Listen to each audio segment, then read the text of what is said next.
तो दोस्तों आप सभी लोगों का स्वागत है आज की एक और नई वीडियो के अंदर। आज की इस वीडियो में हम लोग देखने वाले हैं थेल्स प्रमेय को। जो थेल्स प्रमेय होता है उसे कैसे सिद्ध किया जाता है, या फिर थेल्स प्रमेय को ही प्रमेय 6.1 कहते हैं, उसे हम कैसे सॉल्व कर सकते हैं और कैसे सिद्ध कर सकते हैं। आप लोगों की जानकारी के लिए मैं एक बात बताना चाहूँगा कि ये जो 6.1 प्रमेय है यानी थेल्स प्रमेय, ये अब से 2 साल पहले तक हमारे बोर्ड एग्ज़ाम में हर बार आया है। और ऐसा भी नहीं है कि ये 2 या 3 नंबरों में आया हो, ये 5 या 6 नंबर में आया ही आया है। और इससे भी बड़ी बात यह है कि अभी 2 साल से ये आना बंद हो चुका है, परंतु इस बार गुप्त सूत्रों से पता चल रहा है कि ये जो थेल्स प्रमेय है इस बार आ सकता है। इसके 80% चांस बन रहे हैं कि ये जो प्रमेय है ये आ सकता है। अगर आप लोगों को मेरी बात पे भरोसा नहीं है तो आप लोग अभी यूट्यूब पे जाके सर्च कीजिए थेल्स प्रमेय या प्रमेय 6.1। आप लोगों को जितनी भी वीडियोज़ मिलेंगी वो सभी 2 साल पहले तक की मिलेंगी, क्योंकि 2 साल पहले तक इसका बहुत सारा क्रेज था और ये आता ही आता था। परंतु अभी 2 साल से बंद हो चुका है और इस बार पता चल रहा है कि ये आ सकता है। इस कारण मैं आप लोगों को ये आज की इस वीडियो में बताने वाला हूँ। तो चलिए आज की इस वीडियो को शुरू करते हैं। तो देखिए, सबसे पहले हम आप लोगों को ये प्रश्न समझा देते हैं। ये प्रश्न क्या कहना चाहता है?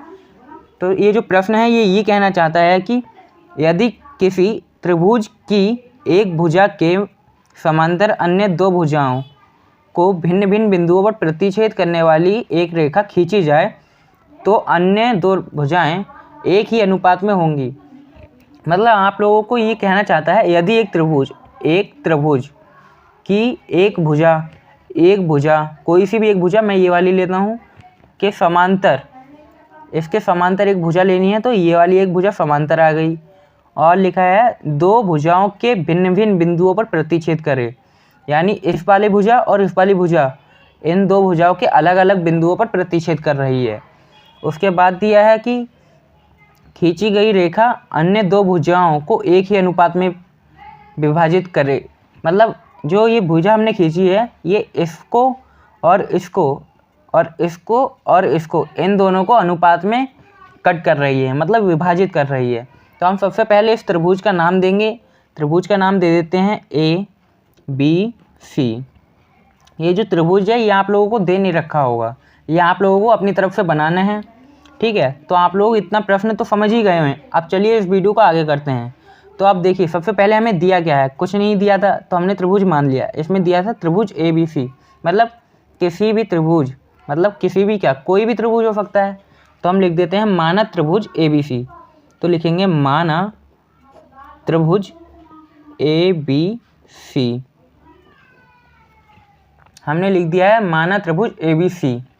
इतना होने के बाद देखिए और क्या दिया है, और दिया है त्रिभुज की एक भुजा के समांतर, मतलब एक भुजा के समांतर है तो D और E, यह हमने अपनी तरफ से खींची। जो DE है वो BC के समांतर है, क्योंकि एक भुजा के समांतर है। तो ये दिया है DE समांतर है BC।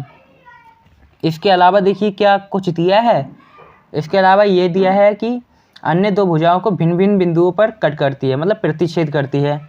तो ये दे रखा है, और करने वाली एक रेखा खींची जाए तो अन्य 2 भुजाओं को एक ही अनुपात में विभाजित करेगी। मतलब हमें इसमें सिद्ध करना है कि ये वाली भुजा और ये वाली भुजा, ये और ये आपस में जो हैं वो अनुपात में विभाजित हो रही हैं। तो दर्शाने हैं, मतलब सिद्ध करना है। लिखेंगे सिद्ध करना है। देखिए, सिद्ध करना है इस भुजा और इस वाली भुजा को अनुपात में, मतलब ये वाली दोनों भुजाओं का अनुपात और इस वाली भुजाओं का अनुपात बराबर है। तो AD बट्टे DB बराबर करना है AE बट्टे में EC। ये हमें सिद्ध करना है। तो इसे सिद्ध करने के लिए देखिए, सबसे पहले हम नीचे सॉल्व कर लिखेंगे, यहाँ से लिखेंगे सॉल्व या लिखेंगे हल। तो हम लिख देते हैं हल। अब देखिए, हम सबसे पहले लिखेंगे त्रिभुज ABC में, त्रिभुज ABC में देखिए ये इतना दे रखा है तो जाहिर सी बात है इतने से ये सॉल्व नहीं होगा। तो इसके लिए हमें ये आगे भी कुछ करना होगा। इसमें हम सबसे पहले इसमें रचना करेंगे, तो लिखेंगे रचना। तो देखिए हमें रचना क्या करनी है, सबसे पहले तो हम B को E बिंदु से मिलाएंगे और सी को डी बिंदु से मिलाएंगे, और जो डी है इसे इस वाली भुजा पे एक लंब लेंगे और ई को भी इस वाली भुजा पे एक लंब लेंगे।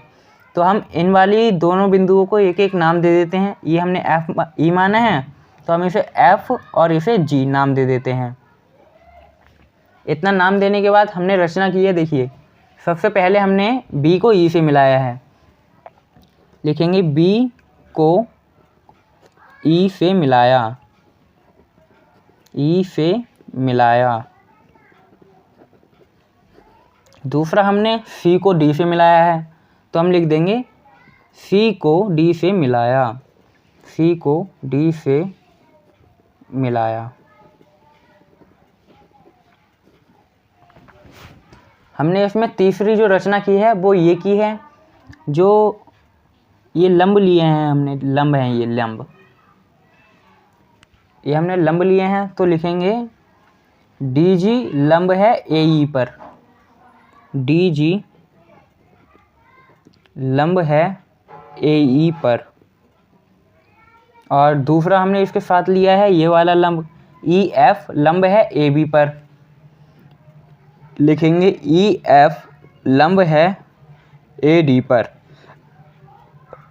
इतना लिखने के बाद सबसे पहले हम इस वाले त्रिभुज को ले लेंगे, इस वाले पूरे त्रिभुज को और इस वाले त्रिभुज को, यानी इस वाले त्रिभुज को ले लेंगे और ये डी ई बी को ले लेंगे। तो सबसे पहले आप लोगों को इस एक फॉर्मूला याद होगा जो छोटी कक्षाओं में ही सिखा दिया जाता है, आधार वो त्रिभुज का क्षेत्रफल। जो फॉर्मूला होता है वो होता है 1/2 इंटू आधार इंटू ऊंचाई। तो हम सबसे पहले लिखेंगे एरिया ऑफ त्रिभुज ए डी एफ का, ए डी ई का, ए डी ई, जो इसका बनेगा फॉर्मूला जो होता है वो होता है 1/2 इंटू आधार इंटू ऊंचाई।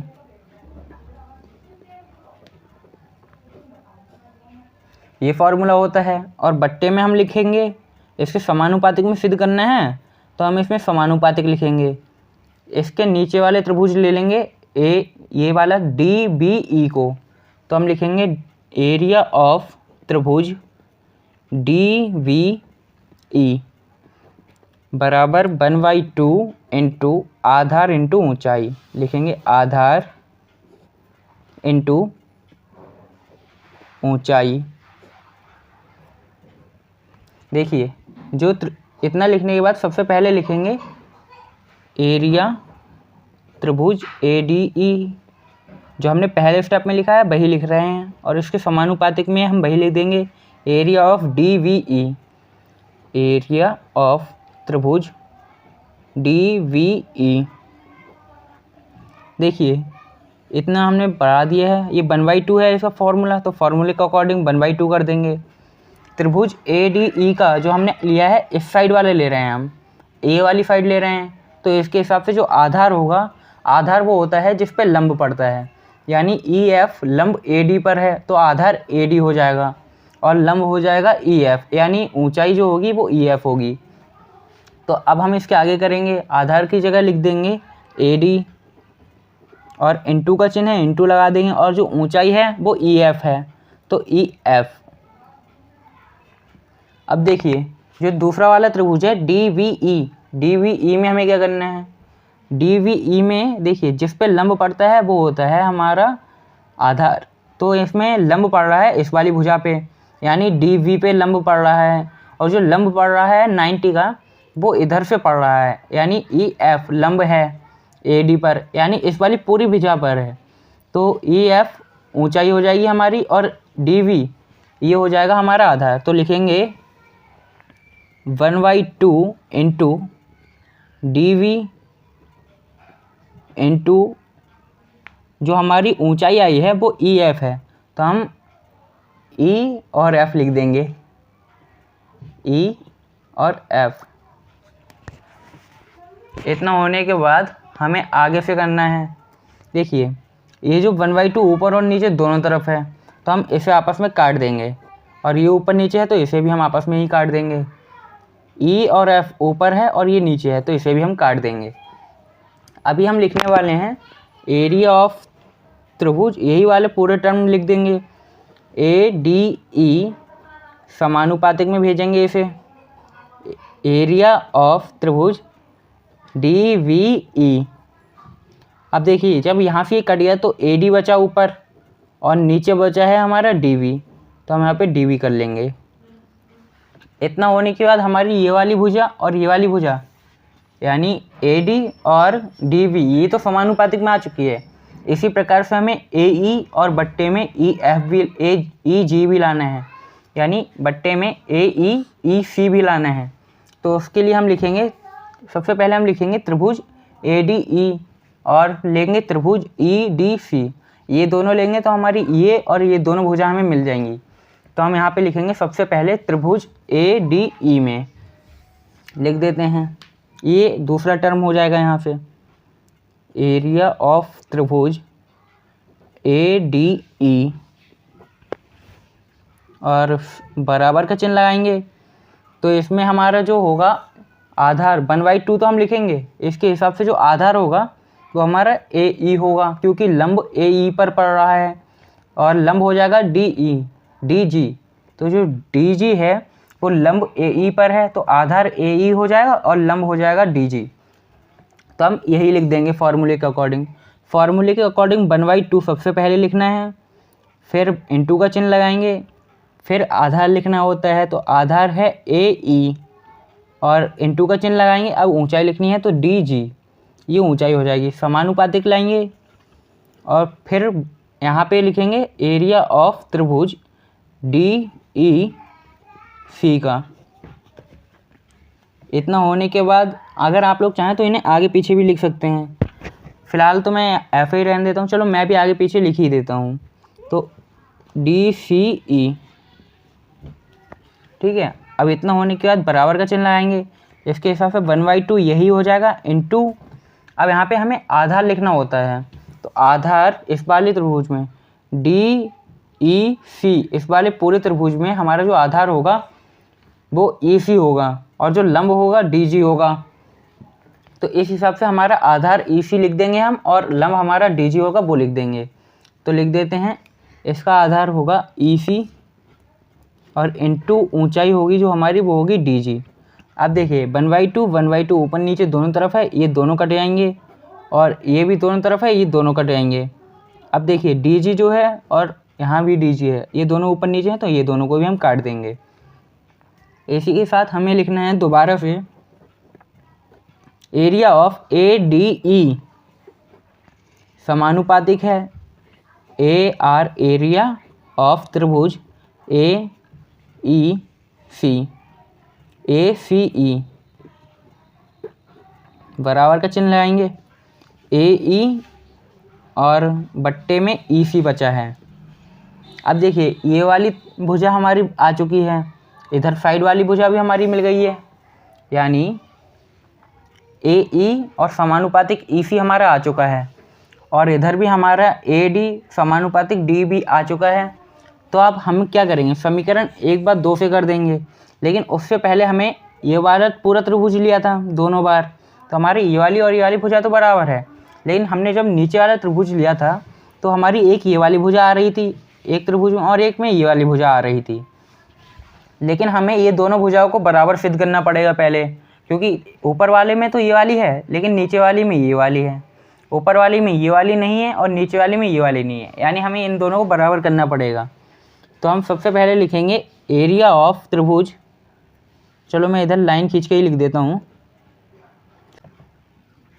सबसे पहले हमें इन दोनों भुजाओं को DV और EC को बराबर करना है, तो इन दोनों त्रिभुज को लिख देंगे। तो हमने ये त्रिभुज लिए थे, सबसे पहले लिया था एरिया ऑफ त्रिभुज DVE और यहाँ से हम बराबर कर देंगे एरिया ऑफ त्रिभुज DCE। अब ये दोनों हमने बराबर कैसे कर दिए, ये जो हमने बराबर किए हैं वो हमने प्रमेय से बराबर किए हैं, तो इधर लिख देंगे छोटा सा प्रमेय से। इतना लिखने के बाद ये दोनों हमारी बराबर हो चुकी हैं। तो अब देखिए हम इन्हें समीकरण 1 इसे समीकरण 2 ले लेंगे, इस वाले को, नीचे वाले को, तो इसे लिख देंगे समीकरण 2। अब समीकरण 1 व 2 से लिख देंगे। सबसे पहले समीकरण 2 से लिखते हैं, समीकरण 2 से समीकरण 2 उतार लेंगे। सबसे पहले समीकरण 2 ये रहा, तो हम इसे उतार लेते हैं। तो हमारा समीकरण 2 है एरिया ऑफ त्रिभुज ADE समानुपातिक है एरिया ऑफ DCE।